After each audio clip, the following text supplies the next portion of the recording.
Greetings to you all on my channel. So I've been doing an audiobook called The Tunnel by Ernesto Sabato. He's an Argentinian author.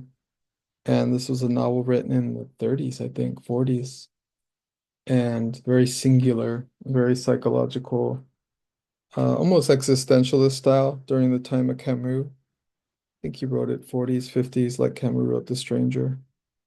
And here's his chart. I wanted to share. Some of you were a little lost in the story and not really knowing what you're reading or why it is of any interest. And so I thought I'd share a little about him and give a little insight into the novel. So here we have a Cancer rising. This is someone who's very sensitive to life and to the other and to connection with partnership and others. And one of my friends shared with me that one of my Argentinian friends shared with me that he lived with his wife for many, many years, and he tried to burn, I think it was his second novel, and she just wasn't having it. She was just like, she had would read all his work. And so there was an extreme shyness about sharing his work with the world.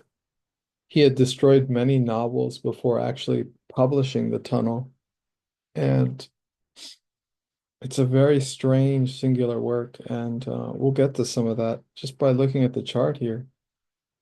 So you can see the ascendant is there in Cancer, and the sun is right there on the ascendant at 10 degrees Cancer. Mercury's at 9 degrees, and then Pluto's in the 12th house at 27 degrees Gemini. And fascinating, very, very old soul, very much evidence of an old soul when you have Pluto in the 12th. This is someone about to accomplish a major cycle in their experience in this realm, whatever it is. We see North Node in the 10th. He was here to become well known and famous. Saturn in the 10th, he had the endurance to write and share and be on the stage of the world. Very powerful, prodding energy, Saturn in Taurus. Mars is an Aries there in the 9th house of the higher mind. This is someone penetrating deep into the psychological aspects of what it is to be human. We have Jupiter in the 4th, Moon conjunct part of fortune in the 3rd. That's the mind. That's the very emotional mind. And that's his writing right there, Moon in Libra. And and perhaps even a least aspected Mercury. But it's actually conjunct the sun. It's actually combust within 1 degree of the sun, almost dissolving into the sun, giving a very spiritual essence to the nature of Mercury. Neptune not far off. It's in the ascendant, so very visionary or delusional. Obviously very visionary. He was a scientist first, a physicist, and then he later started writing novels. Um, he also spoke, he was very political. He spoke up against the regime of Pinochet, who was inserted into the Argentinian government in order to quell the uprisings of the people. And he stood up for the people when many, many people of Argentina were just pushed off of helicopters and planes and just disappeared. And Sabato was very upset, I think, at Borges, who I will be reading a short story by Borges at some point. For some reason in the 20th century, the greatest fabulous surrealistic style fiction comes from Eastern Europe and Argentina.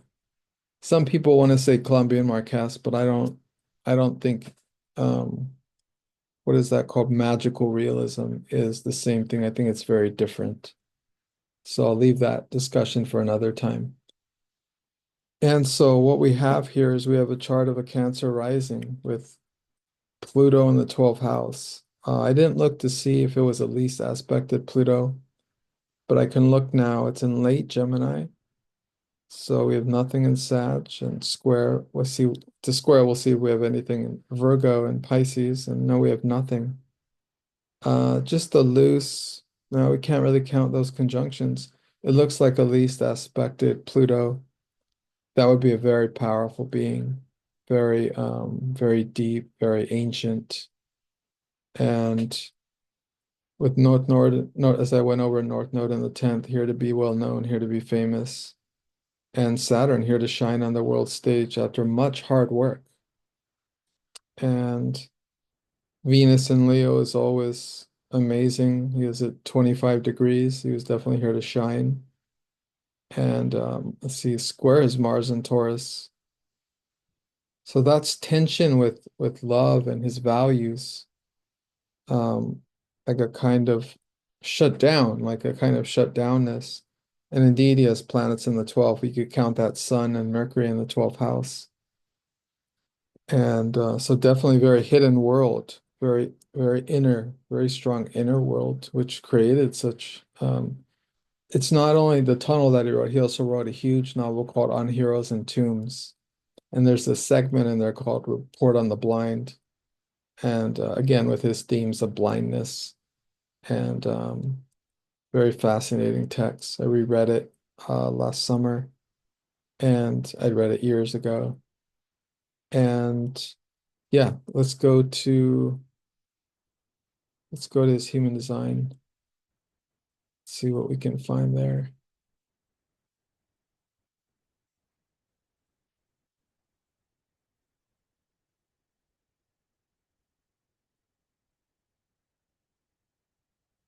Okay, hope you guys are seeing. No, you're not going to see it yet until I share it.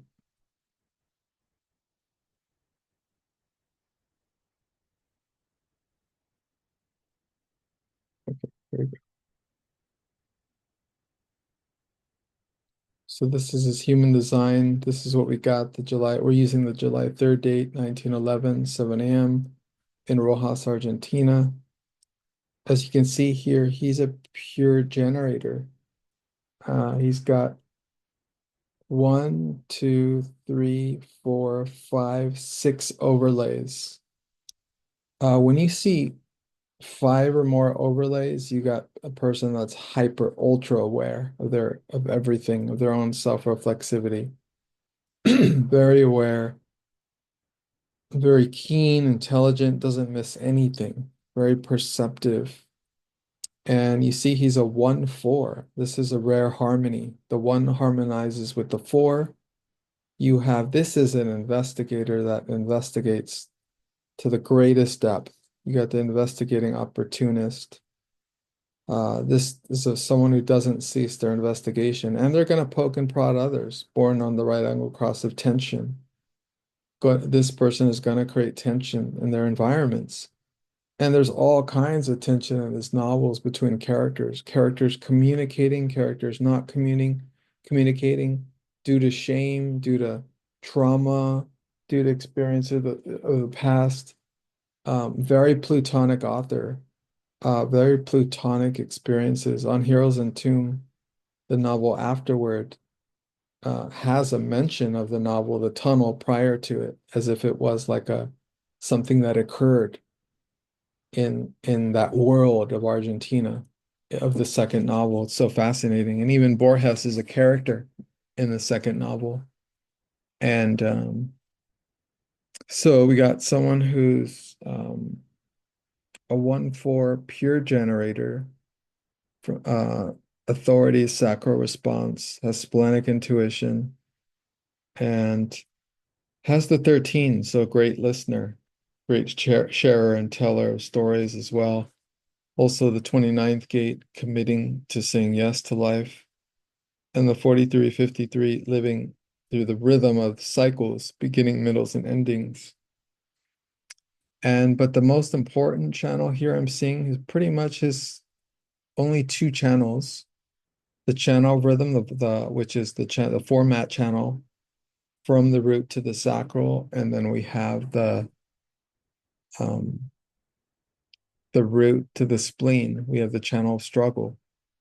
And so he would have been testing life through his writing, through his experiences. He was also a physicist, as I mentioned.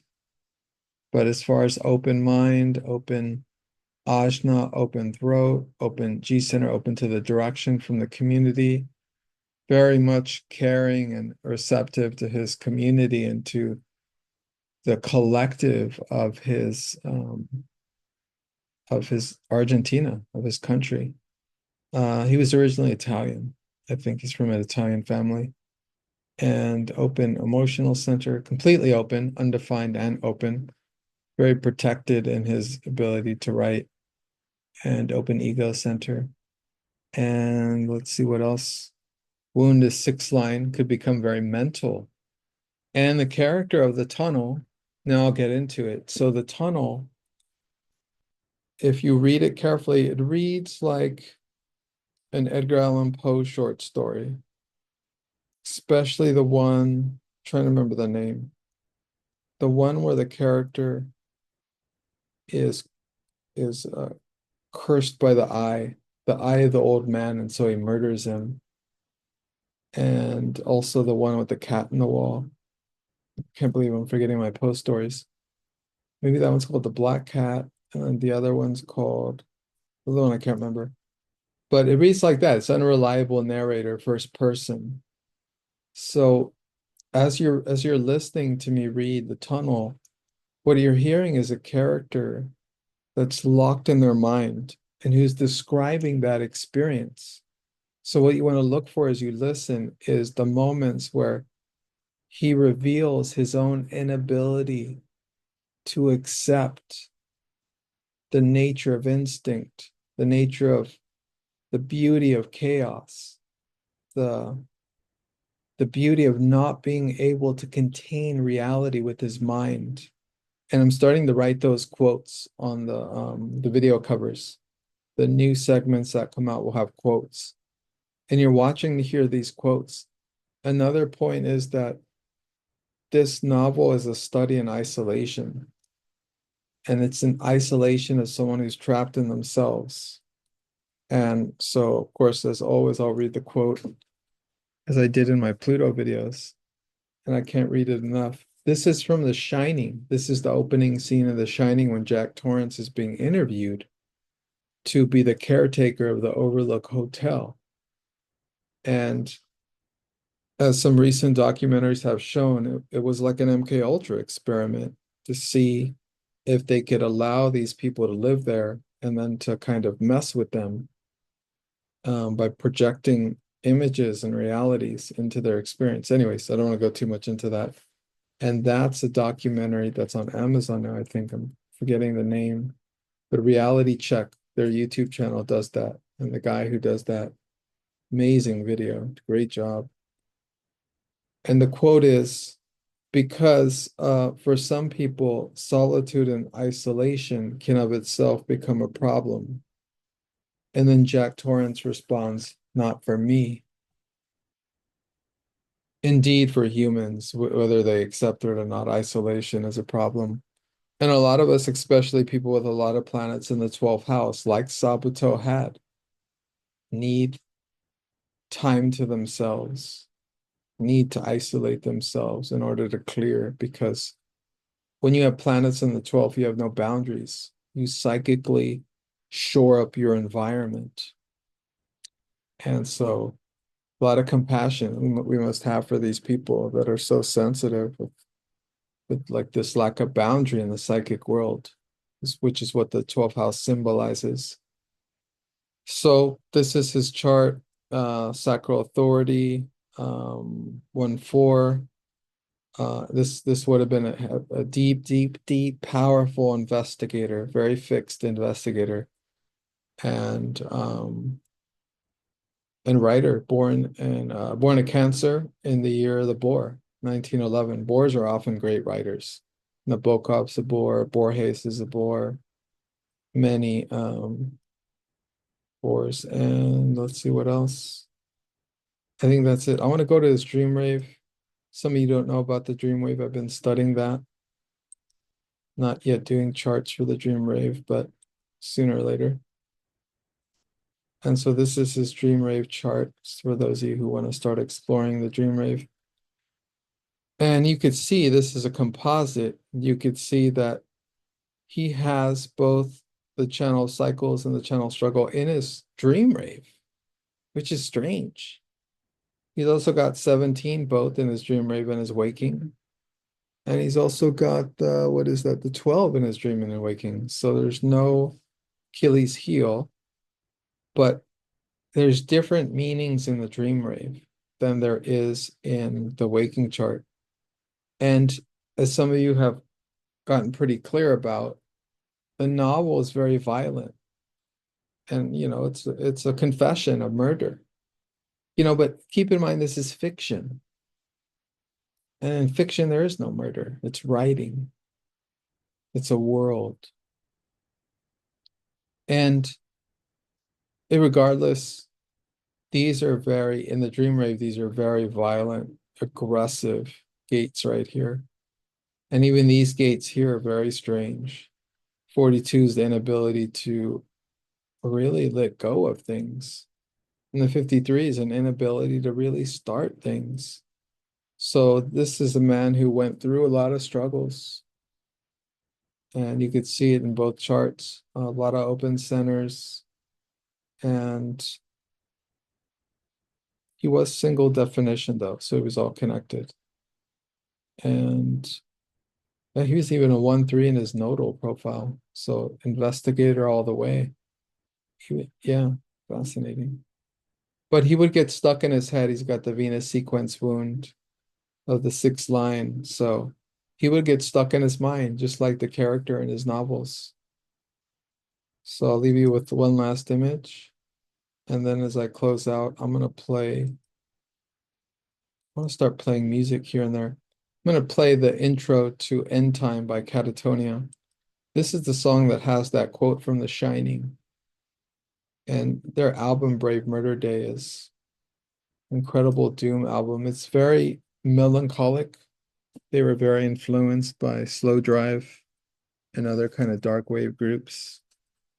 And it's their only album that sounds like this. None of their other albums did. So here we go. I'll play a little and then I will get us out of here.